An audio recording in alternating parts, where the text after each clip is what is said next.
सबके सामने एक पहली जानकारी तो याद दे रहा हूं कि आजम दो उपचुनाव हो रहे हैं यूपी में। एक आजमगढ़ में जहां से श्री अखिलेश यादव सांसद थे और दूसरी सीट रामपुर की जहां से मोहम्मद आजम खां सांसद थे। आजमगढ़ में भी कमल खिल चुका है और रामपुर में भी राम राज्य आने जा रहा है। इसको लेकर के कोई संशय किसी को नहीं रहना चाहिए। कोई शंका लेके जाऊं क्या? दोनों हाथ उठा के बताइए, कोई शंका रखना चाहिए क्या? मैं आप सबके सामने यहां पर यही निवेदन करने के लिए आया हूं। उत्तर प्रदेश में अभी भारतीय जनता पार्टी गठबंधन के 64 सांसद हैं। हमें उसमें +2 करना है और +2 करने में रामपुर का रामराज, अब ऐसा राज्य चाहिए क्या जहां गुंडागर्दी होती थी? अब गुंडा राज नहीं, रामराज चाहिए। और वह जिम्मेदारी मैं आपको दे करके जा रहा हूं, निभाओगे? मुझे बताया गया कि स्वार विधानसभा में थोड़ा पहले कुछ लोग शांत थे, तो शांत तो हनुमान जी भी रहते थे। जब उनको बताया गया कि वह कितने ताकतवर हैं, तो वह समुद्र लांघ करके माता सीता का पता लगा करके भी आते हैं। तो आप सामर्थ्यवान हो, आप चुनाव जीत सकते हो, स्वार में 25,000 50,000 की लीड दे सकते हो। और यह संकल्प लेकर के आज की सभा से जाना। समय कम है, लेकिन कम समय में भी अगर ठान लेता है व्यक्ति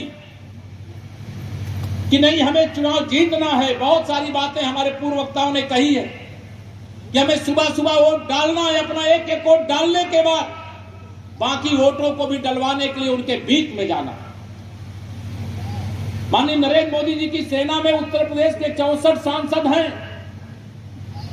क्या उसमें 2 सांसद और नहीं बढ़ने चाहिए क्या?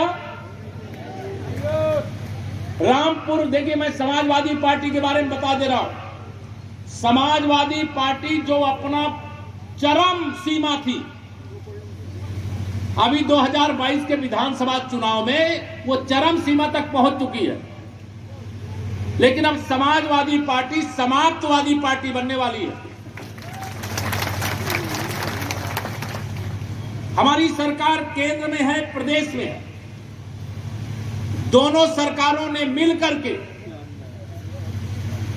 गरीब कल्याण के लिए जितनी योजनाएं बिना भेदभाव के, हमने गरीब केवल हिंदू नहीं, हमने गरीब मुसलमानों को भी सारी योजनाओं का लाभ दिया है। दिया है कि नहीं दिया है? हम भेदभाव नहीं करते, हम सबका साथ सबका विकास करते हैं।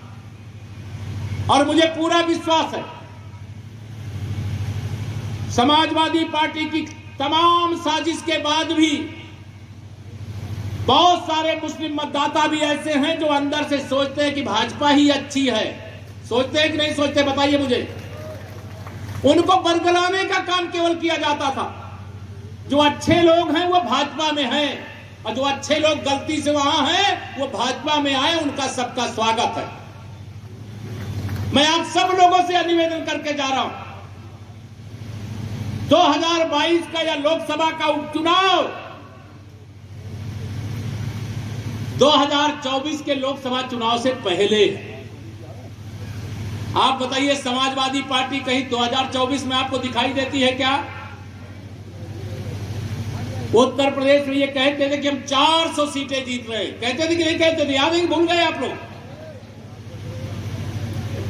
लेकिन क्या हाल हुआ उनका? सब कुछ जो तोड़ फोड़, जाति पाति, तुष्टीकरण, झूठे वादे, सब कुछ करके देख लिया, लेकिन वह कहां तक पहुंचे ये आप सब देख चुके। समाजवादी पार्टी तो डूबता हुआ जहाज है। भारतीय जनता पार्टी की ओर से मैं आप सब लोगों से, चाहे वह हमारे अनुसूचित जाति के भाई बहन हो, चाहे पिछड़ी वर्ग के जो हमारे भाई बहन हो, चाहे मेरे परिवार के सदस्य हो, चाहे व्यापारी हो, चाहे किसान हो, चाहे नौजवान हो, चाहे माताएं हो, चाहे बहनें हो, मैं सबसे आज यहां पर यह कहना चाहता हूं, 2014 से जब से केंद्र में हमारी सरकार बनी है, तब से लेकर के अब तक माननीय नरेंद्र मोदी जी का क्या लक्ष्य है? हम गरीबी को मिटाएंगे, हम हर हाथ को काम रोजगार देने का काम करेंगे, हम मातृशक्ति का सशक्तिकरण करेंगे, उनके हाथ में भी कोई ना कोई रास्ता बने जिससे उनके पास भी कमाई आवे, पैसा आवे, अपने पैरों पर खड़े हो सके सब। और जितना काम मैं दावे से कह सकता हूं 2014 से 2022 तक केंद्र की सरकार के माध्यम से किया गया है, और 2017 से 2022 चुनाव से पहले और चुनाव के बाद जितना काम केंद्र में माननीय मोदी जी के नेतृत्व में, प्रदेश में आदरणीय योगी जी के नेतृत्व में हमारी सरकार ने किया है, इतना काम पहले की सरकारों को भूल मत जाइएगा। उनके कार्यकाल के कारनामों को याद कर लीजिएगा। उनके कार्यकाल और हमारे कार्यकाल में अगर आपको अंतर समझ में आता है तो इस उपचुनाव में देखिए, समाजवादी पार्टी को वोट देने का मतलब है अपना वोट भी देना और वोट को बर्बाद भी करना, है कि नहीं? बताइए मुझे, कौन इनका मतलब समाजवादी पार्टी जो उत्तर प्रदेश में अपने विपक्ष के धर्म को नहीं निभा पा रही है, वो संसद में अपने कर्तव्य का पालन करेंगे क्या?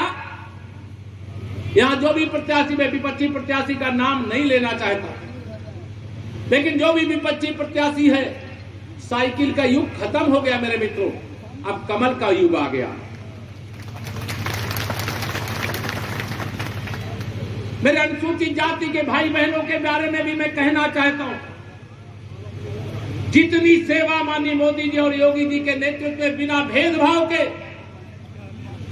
हमारी दोनों सरकारों ने किया है, अगर उसका 10% भी कांग्रेस ने, सपा बसपा ने, किसी ने किया होता तो आज उनके जीवन में कोई दुख नहीं होता। मेरे प्रधानमंत्री जी ने तो स्वच्छ भारत, स्वस्थ भारत का नारा देते हुए स्वयं अपने हाथ में झाड़ू लेकर के झाड़ू भी लगाने का काम किया, फावड़ा भी चलाने का काम किया, और प्रयागराज के कुंभ में गए तो वहां सफाई कर्मचारियों के चरण अपने हाथ से धोने का भी काम किया। यह सम्मान ये सपा बसपा कांग्रेस वाले दे सकते हैं क्या? प्रधानमंत्री आवास योजना हो, चाहे सौभाग्य योजना में गरीबों के घर में फ्री में कनेक्शन बिजली पहुंचाने का मामला हो, चाहे जो मेरे छोटे किसान हो चाहे बड़े किसान हो, हर किसान को 2-2 हजार रुपया की 3 किस्त के माध्यम से वर्ष में 6,000 रुपया सीधा बैंक खाते में भिजवाने का मामला हो। क्या कोई भेदभाव होता है क्या?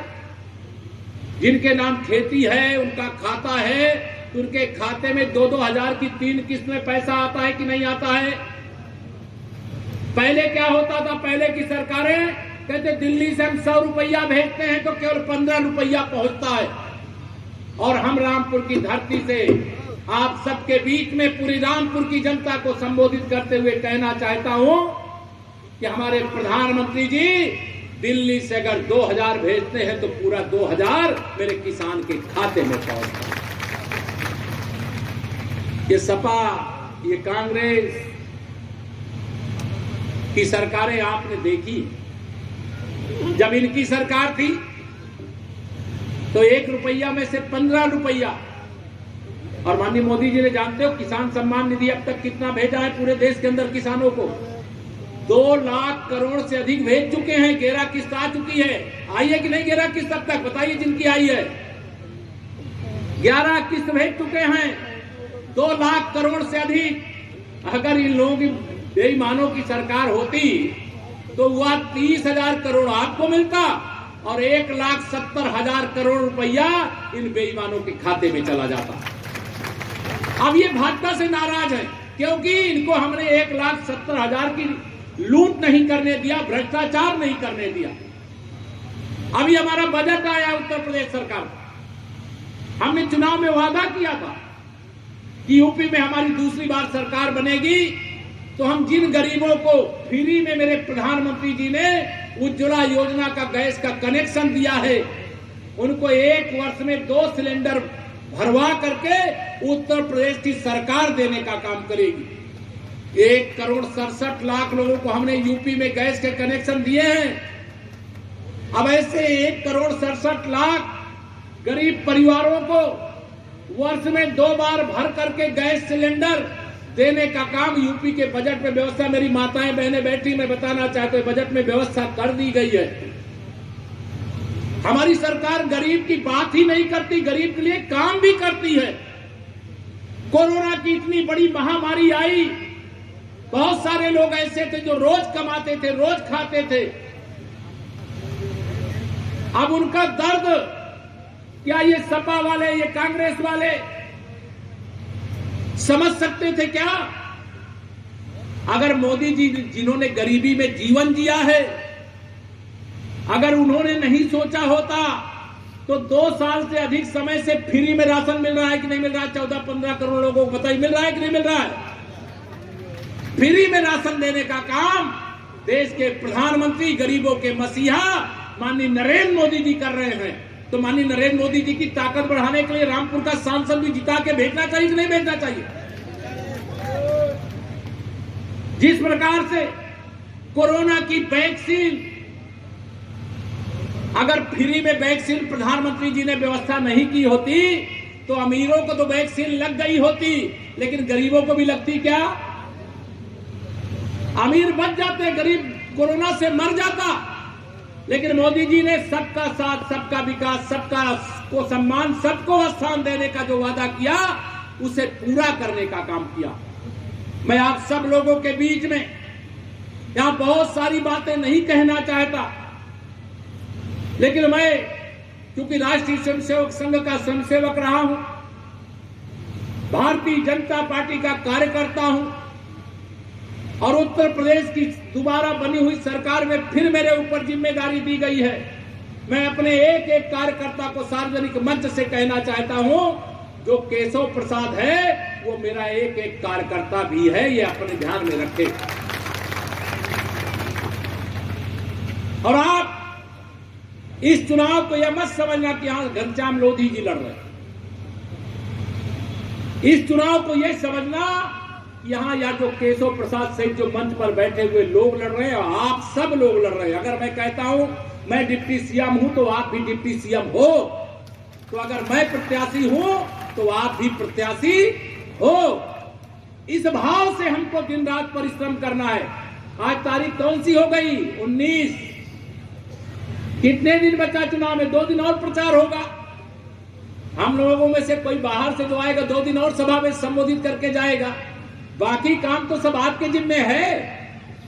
कर लोगे, जीत लोगे? बताओ सौर विधानसभा। मुझे पूरा विश्वास है आपके पास जीतने की सामर्थ्य है और उस सामर्थ्य को आपको प्रकट करने का काम करना है। और मुझे पूरा विश्वास भी है कि आप उस काम को करोगे। जो मेरे पास सूचना है, उस सूचना के अनुसार जिस प्रकार से राष्ट्रवादियों का, यहां के एक नेता का मुझे नाम लेने की आवश्यकता नहीं, उनका नाम बहुत लोगों ने ले लिया। नाम लेने की आवश्यकता है क्या? जहरीला भाषण कौन देता है? भारत माता को डायन कौन कहा है? राष्ट्रवादियों के खिलाफ जहर उगलने का काम कौन करता है? कुछ बोलने की आवश्यकता है क्या? साइकिल कौन चलाने की कोशिश कर रहा है? जो चल ही नहीं सकती उसको चलाने की कोशिश कर रहे हैं। मैं आप सब लोगों को आज यहां पर यही कहने के लिए आया हूं, 23 तारीख को होने वाला चुनाव मैं ये नहीं कहता हूं कि 2024 का टेरर है, लेकिन 2024 के लिए संदेश जरूर है। और जिस दिन 2022 में फिर से हमारी उत्तर प्रदेश के अंदर सरकार बनी है, सारे विरोधियों की साजिश के बाद, केवल विरोधी ही नहीं शामिल थे उत्तर प्रदेश के, देश भर के भाजपा विरोधी शामिल थे, दुनिया के कई देशों के भी शामिल थे कि अगर भाजपा यूपी में नहीं आएगी तो मोदी जी को दिल्ली में रोक लेंगे। अरे दिल्ली में मोदी जी को रोकने वालों, रामपुर से ही कमल खिला करके रामपुर की जनता भेज देगी और आप नहीं रोक पाओगे। मोदी जी थे, मोदी जी हैं और 2024 में भी मोदी जी रहेंगे। रहेंगे कि नहीं बताइए, दोनों हाथ उठा करके। और उसकी शुरुआत उपचुनाव से करनी है। जिस दिन चुनाव जीते, मेरे पत्रकार मित्र यहां पर हैं, मुझसे पूछे बताइए केशव जी 2022 जीते, आगे का क्या? मैंने कहा 2024 में 75 प्लस है। गलत तो नहीं बोल दिया हूं मैं? 75 प्लस है। और उस 75 प्लस की शुरुआत संयोग से करने को, शायद उपचुनाव नहीं होता अगर दोनों सांसदों ने इस्तीफा नहीं दिया होता। लेकिन मुझे खुशी है कि रामपुर में भी कमल खिल रहा है और आजमगढ़ में भी कमल खिल रहा है।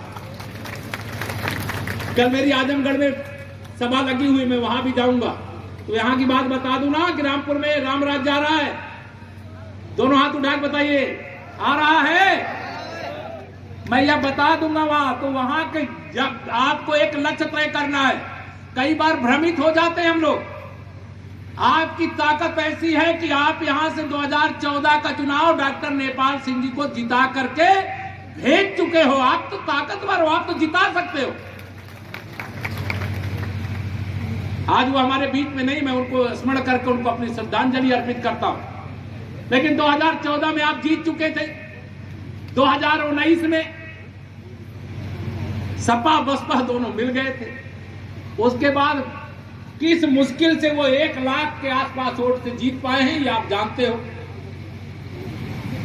लेकिन जो 2019 में सपा बसपा के मिल जाने के बाद स्थिति थी, आज वो स्थिति है क्या? बस मुझे पीछे से बता रहे हैं, बसपा का सारा वोट हमारे पास है।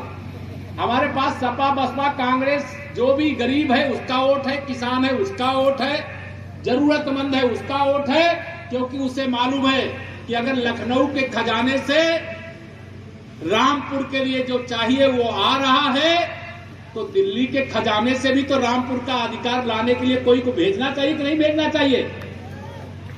तो मैं आप सब लोगों से यह निवेदन करके, प्रार्थना करके जा रहा हूं। मेरे आने का पर्पज यही है कि अगर मैं आज यहां पर आकर के आप सबके बीच में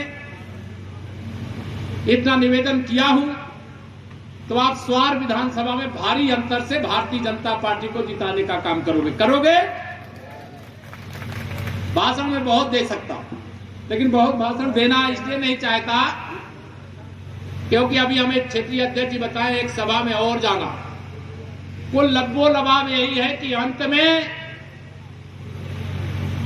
रामपुर लोकसभा में कमल खिलाने के लिए स्वार विधानसभा में भारी अंतर से घनश्याम लोधी जी को विजयी बनाना है। अब इसमें कोई कह सकता है हमारी अभी घनश्याम जी से भेंट नहीं हुई। बाकी मैं तो एक नारा लगाता हूं, बाकी सब कुछ जाइए भूल, याद रखिए नरेंद्र मोदी और कमल का फूल। इसको याद रख करके लोकसभा का क्षेत्र, मैं भी सांसद रहा हूं, लोकसभा का क्षेत्र बहुत बड़ा होता है। सभी जगह पहुंचने का प्रत्याशी प्रयास करता है लेकिन पहुंच नहीं पाता। इसीलिए मैंने कहा कि आप ही प्रत्याशी हो। अपने आप को प्रत्याशी मान करके अपने अपने बूथ, अपने अपने शक्ति केंद्र, अपने अपने मंडल और अपने विधानसभा में पूरी ताकत लगा करके, कमल खिला करके और सच्चे मायने में रामराज ला करके दिखा दीजिए। मुझे पूरा विश्वास है कि आप सबके परिश्रम से, आप सबके पसीने से 2022 के इस लोकसभा उपचुनाव में रामपुर में और आजमगढ़ में दोनों सीटों पर कमल खिलेगा और भारतीय जनता पार्टी के सांसदों की उत्तर प्रदेश से 64 की संख्या बढ़कर के 66 हो जाएगी। यह विश्वास व्यक्त करते हुए अपनी वाणी को देता हूं विराम। जरा दोनों हाथ उठा करके बोलिए जय श्री राम, जय श्री राम, जय श्री राम। बहुत बहुत धन्यवाद। अभी माननीय को अपने एक और